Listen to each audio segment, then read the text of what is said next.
It's my pleasure to introduce our panelist for today's broadcast, Stuart Buglas. Stuart is VP of Consulting Services at Radius. Previously, Stuart held positions of Client Services Director and Director of Human Capital Consulting at Nair & Co., and has a well-deserved reputation for his strong customer service ethic and technical abilities that span multiple jurisdictions and disciplines. Qualified as a lawyer, Stuart started his career as a fast-track graduate trainee with Lloyd's TSB Bank, undertaking assignments in legal, marketing, and finance. He later went on to specialize in employment law and HR at Lloyd's TSB, attaining his CIPD qualification, and operated in a number of leadership roles prior to Radius. Next, I would like to introduce Jason Martindale, Senior Director for Europe, Middle East, and Asia for Radius. Jason works with finance, HR, and legal executives at companies that are expanding their operations overseas. Jason has over 15 years international outsourcing experience, helping organizations achieve their overseas initiatives and overcome the challenges of cross-border business. Welcome to our webinar, where over the course of the next 45 minutes, I'll be delving into the world of low-cost alternatives to a traditional expat, following which we'll have time for questions. So let's make a start. Pressure to control costs has sounded the death knell for a traditional expat assignment. When we think of a traditional expat assignment, it conjures up a picture of a self-serving senior employee brought onto a good thing.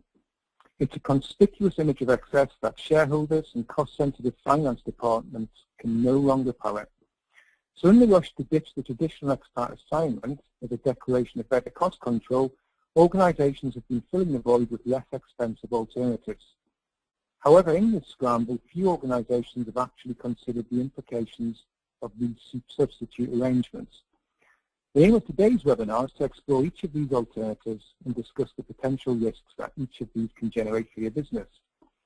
At this stage, it's probably beneficial if I let you know what these alternatives are and the labels that we've attached to them. So we consider that there are four main alternatives to the traditional expat. The business traveller, always on the move, spreading the time over a number of locations. The short-term rotator, focusing on one particular location but playing the system so that they maintain their visitor status. The third country national, who operate in a local role but who is not a local national, nor are they an expat. The career climber, who fills a typical expat assignment but is motivated by opportunities for career progression rather than a no-expense spared package. So before we look at each in turn, Ed will ask you the first polling question. Thank you, Stuart. Now we have time for our first polling question of the broadcast. We're going to go ahead and launch the polling interface. Are you considering low-cost alternatives in place of longer-term expat assignments? Please use the voting panel on the side of your screen to cast your response. I'd like to thank the audience for responding. I can see your votes coming in now.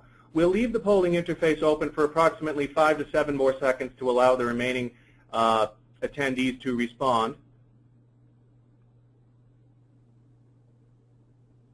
Responses are coming in now. We'll go ahead and close the poll now and share the results for the audience.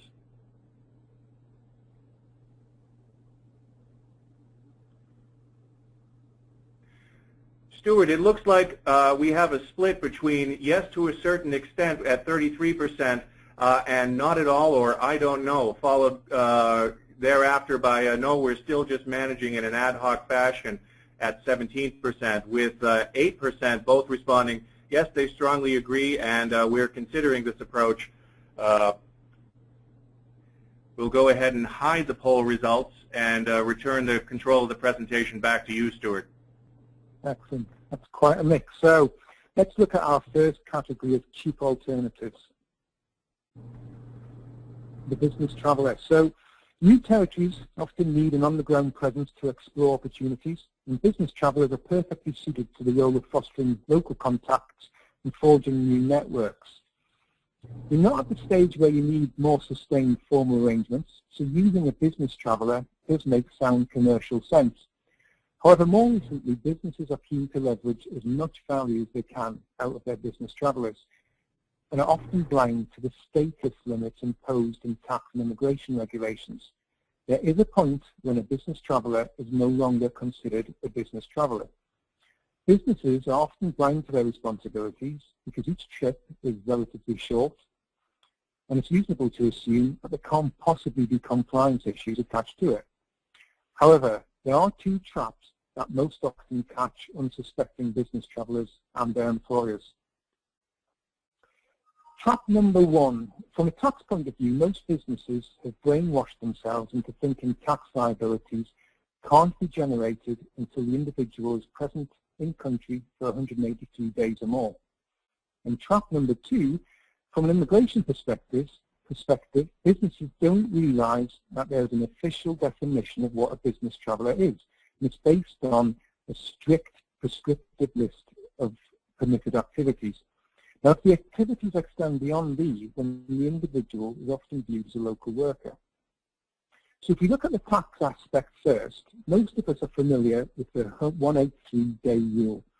In simple terms, if you are employed in another country and present in the host country for less than 183 days, you can't be liable for tax, and there's no action required of you.